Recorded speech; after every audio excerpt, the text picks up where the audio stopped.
우리가 오늘 첫 번째로 생각할 것은 예수님과 가장 가까운 자, 이 가룟 유다의 배신입니다. 1절과 2절 말씀은 우리 읽었지만 한 번 더 같이 읽겠습니다. 시작. 예수께서 이 말씀을 다 마치시고 제자들에게 이르시되 너희가 아는 바와 같이 이틀이 지나면 유월절이라 인자가 십자가에 못 박히기 위하여 팔리리라 하시더라. 여러분, 여기서 이 말씀을 다 마치셨다는, 이건 뭘 의미하냐면 바로 요 앞에 있는 24장 25장에 나오는 예수님의 설교, 이 설교가 다 끝이 났다는 것입니다. 마태복음에는 예수님께서 행하신 5편의 설교가 이제 등장을 합니다. 이 5편의 설교 중에 마지막 설교까지 예수님은 이제 다 마치신 것입니다. 이 설교를 마치신 뒤에 예수님은 아주 의미 있는 말씀을 오늘 하신 거예요. 그게 뭐냐? 정확하게 이틀 뒤에 유월절에 자신이 십자가에서 죽임 당하실 것을 미리 예고를 하셨던 것입니다. 근데 마태복음 16장에서 베드로가 이런 고백을 했지 않습니까? 주는 그리스도시요 살아계신 하나님의 아들입니다. 예수님께서 이 고백을 딱 들으신 이후로 계속 이상한 말씀을 하시는 겁니다. 자기가 예루살렘에 올라가면 왕이 되는 것이 아니고 십자가에 못 박혀 죽임을 당할 거다, 이 말씀을 여러 번 하신 거예요. 어쩌다가 한 번 예수님이 이 말씀을 하셨다면 우리 예수님이 너무 힘드셔서 하신 말씀인가 보다, 뭐 이렇게 생각을 하고 넘길 텐데, 이 말씀을 여러 번 하셨다는 것은 이게 단순히 어떤 푸념이 아닌 것입니다. 그리고 이스라엘의 왕이 되려면은 예루살렘의 유력한 자들을 자기 우군으로 만들어야 됩니다. 근데 예수님은 가는 곳마다 이 바리새인들, 유력한 유대의 지도자들과 계속 부딪히신 거예요. 계속 충돌을 일으키셨어요. 엊그제도 예루살렘에 입성하시자마자 성전에 올라가셨어요. 성전에 올라가셔서 장사하는 자들의 그 상을 전부 엎어버리셨어요.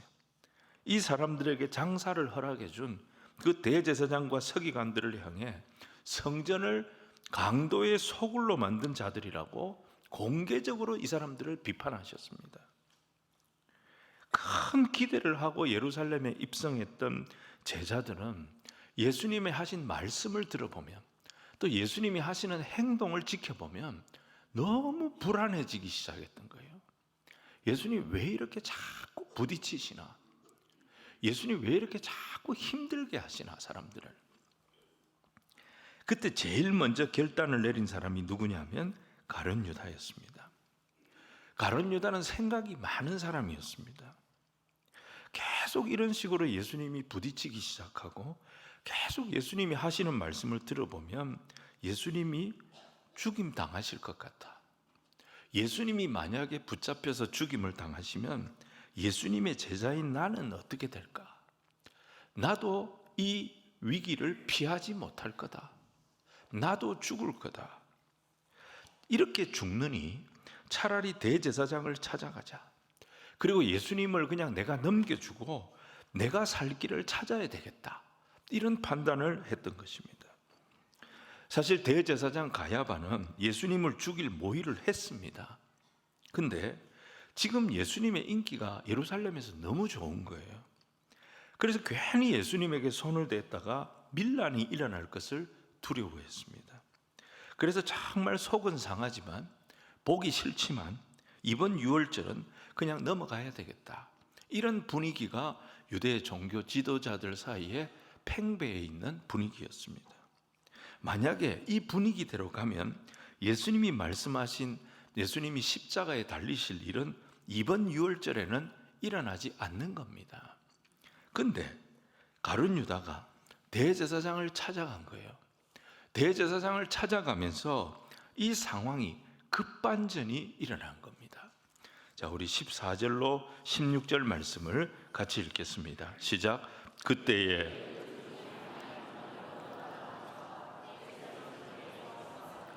내가 예수를 너희에게 넘겨주리니 얼마나 주려느냐 하니 그들이 은 30을 달아주거늘 그가 그때부터 예수를 넘겨줄 기회를 찾더라. 여러분, 그래서요, 우리가 생각을 너무 많이 하는 것도 문제입니다. 여러분, 제자들 중에 제일 생각이 많았던 사람이 가룟 유다였어요. 제자들 중에 제일 똑똑했던 사람이 가룟 유다였다고요. 그래서 가룟 유다는 미래를 너무 많이 예측을 한 거예요.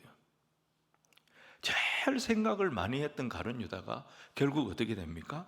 제자들 중에 유일하게 버림받는 자가 됩니다. 우리는 내 생각을 쫓아가면 안 됩니다. 내 생각이 아니라 하나님의 말씀을 믿는 자들이 돼야 됩니다. 성경은 여러분 곳곳에서 약속하고 있습니다. 주께 의뢰하는 자, 주를 바라는 자, 주께 피하는 자, 여호와를 찬송하는 자는 무엇을 당하지 않는다고요? 수치를 당하지 않는다. 곳곳에서 이렇게 약속하고 계십니다. 저와 여러분은 이 말씀을 꼭 붙잡아야 될 줄로 믿습니다.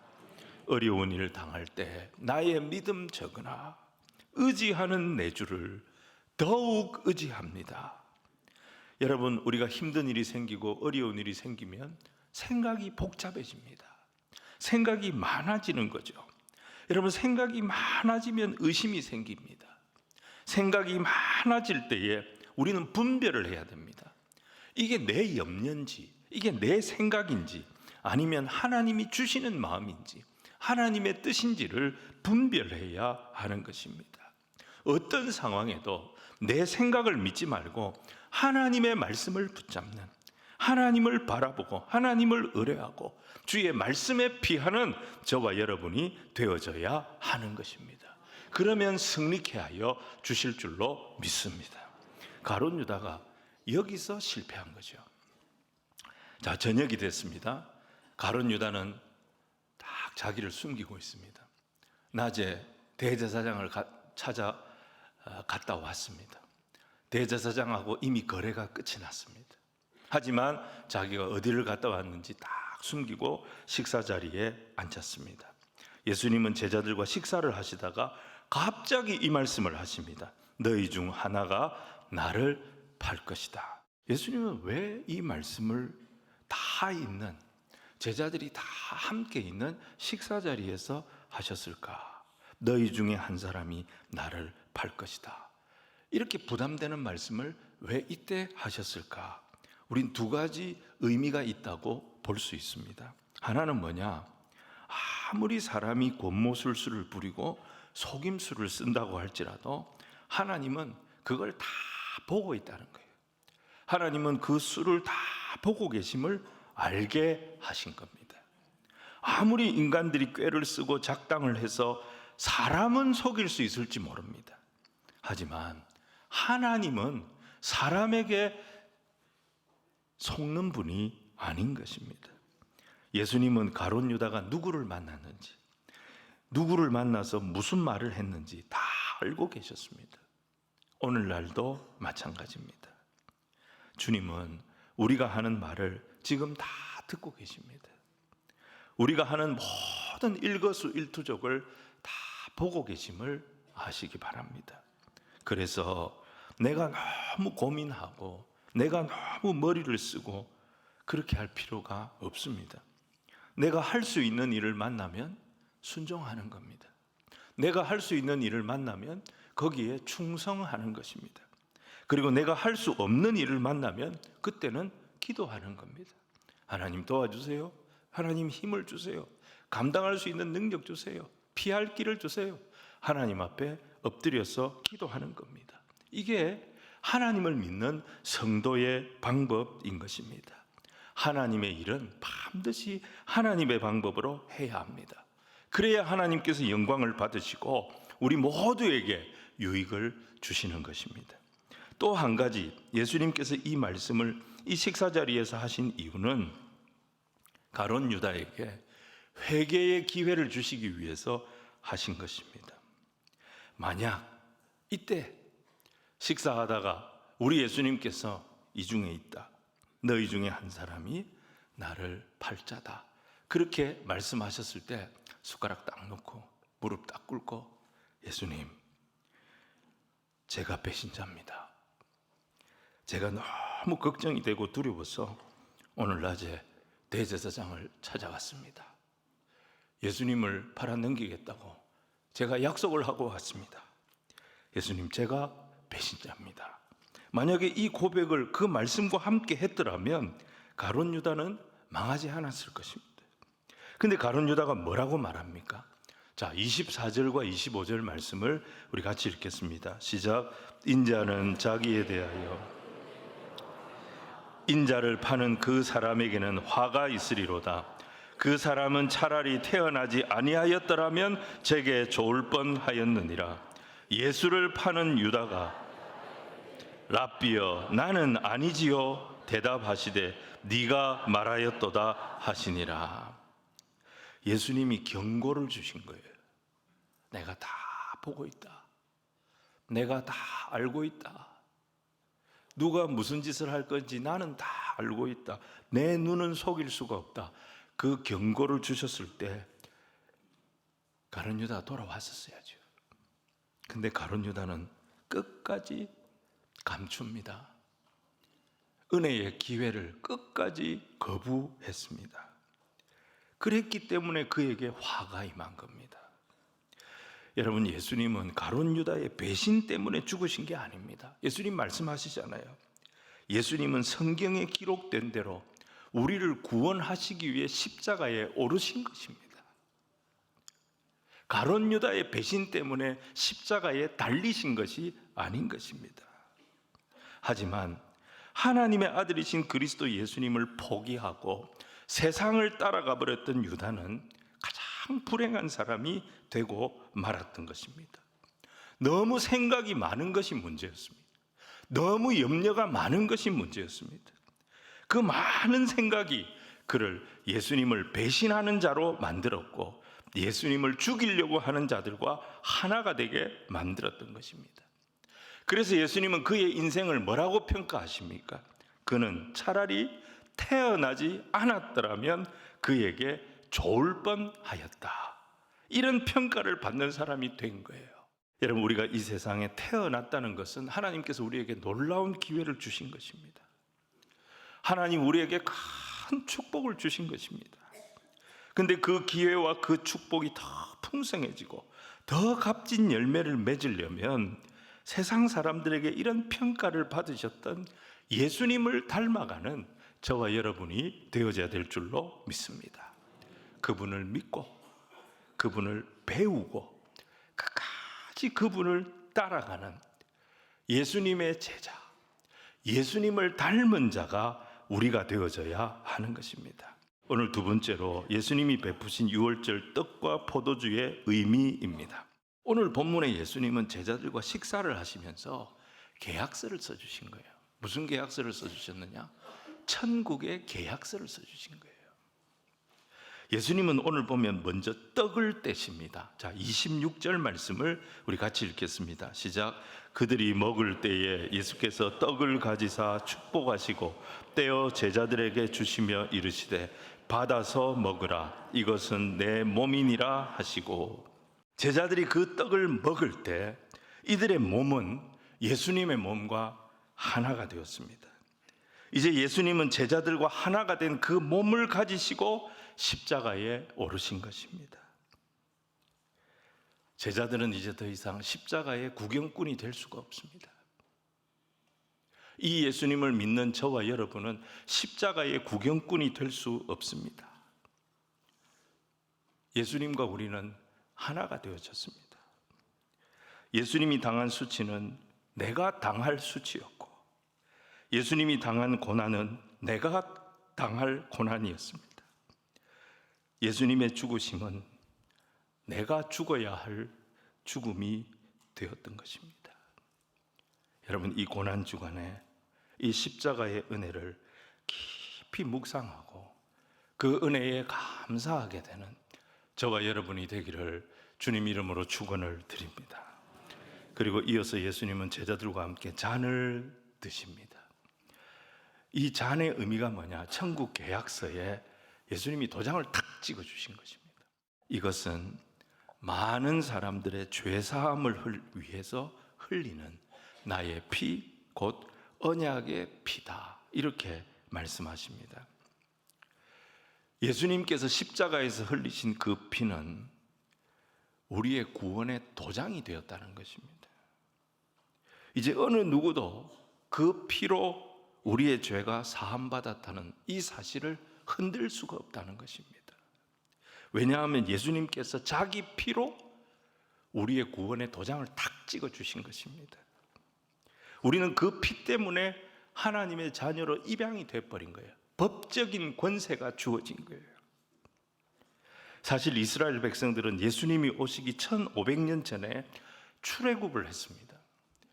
그들이 도저히 바로의 권세를 벗어날 수가 없는데 유월절에 어린 양을 죽여서 그 피를 문설주에 다 발랐습니다. 이 어린 양의 피 때문에 그날 밤에 애굽의 모든 장자들, 짐승의 첫 새끼들까지 다 죽어나가는데 이스라엘 백성들은 한 사람도 죽지 않았습니다. 죽음의 천사가 이 어린 양의 피가 발린 문지방을 한 발짝도 넘어오지 못했던 것입니다. 이것을 기념해서 이스라엘 백성들은 1500년 동안 출애굽을 하고 난 이후로 유월절을 지켰는데, 사실 유월절을 지키면서도 이 어린 양이 누구를 가리키는지 제대로 알지를 못했습니다. 이걸 깨닫게 해준 사람, 이 어린 양이 누군지를 알게 해준 사람이 세례 요한이었습니다. 요한복음 1장에서 자기에게 세례를 받으려고 요단강으로 오시는 예수님을 보고 뭐라고 말했습니까? 이튿날 요한이 예수께서 자기에게 나아오심을 보고 이르되, 보라, 세상 죄를 지고 가는 하나님의 어린 양이로다. 이스라엘 백성들을 출애굽시킨 그 어린 양의 피처럼 오늘 저와 여러분을 지키고 계심을, 붙잡고 계심을 믿으시기를 바랍니다. 이제 죽음의 천사가 이스라엘 백성들을 해하지 못했던 것처럼 하늘의 어떤 권세도, 이 땅의 어떤 권세도 우리를 건드리지 못합니다. 우리의 구원을 흔들지 못합니다. 우리는 떡으로 예수님과 하나가 되었고 피로, 예수님의 피로, 언약의 피로 구원의 도장을 받았습니다. 여러분, 이 은혜를 깊이 묵상하는 고난주간이 되시고 오는 부활절에 감격의 성찬을 받으면서 아무 자격도 없는 우리를 이 존귀한 언약 백성 삼아주신 우리 주님의 은혜를 온 마음 다해 찬송하고 기뻐하는 부활의 귀한 아침을 맞이하는 우리 모두가 되기를 주님 이름으로 축원을 드립니다. 마지막 세 번째, 식후에 주신 예수님의 영원한 약속입니다.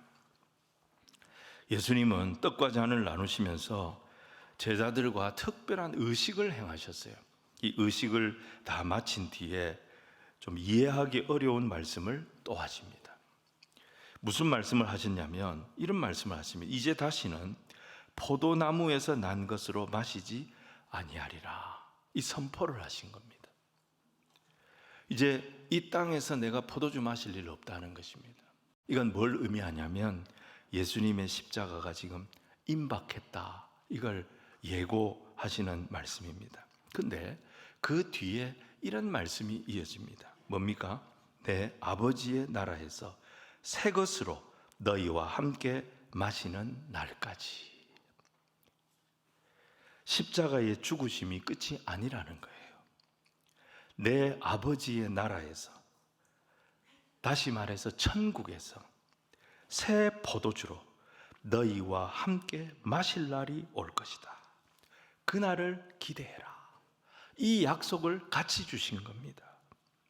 여러분, 이 말씀을 조금 더 자세히 설명을 하면 유대인들은 유월절이 되면, 지금도 마찬가지입니다, 가정에서 유월절 세대를, 그러니까 유월절 만찬의 의례를 따라 만찬을 진행합니다.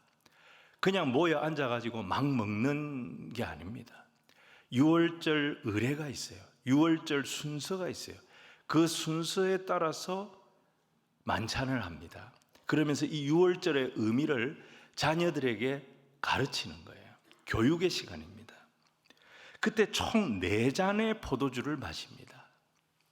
한 잔 한 잔을 대할 때마다 유월절의 의미를 한 가지씩 생각하면서 이 포도주를 마십니다.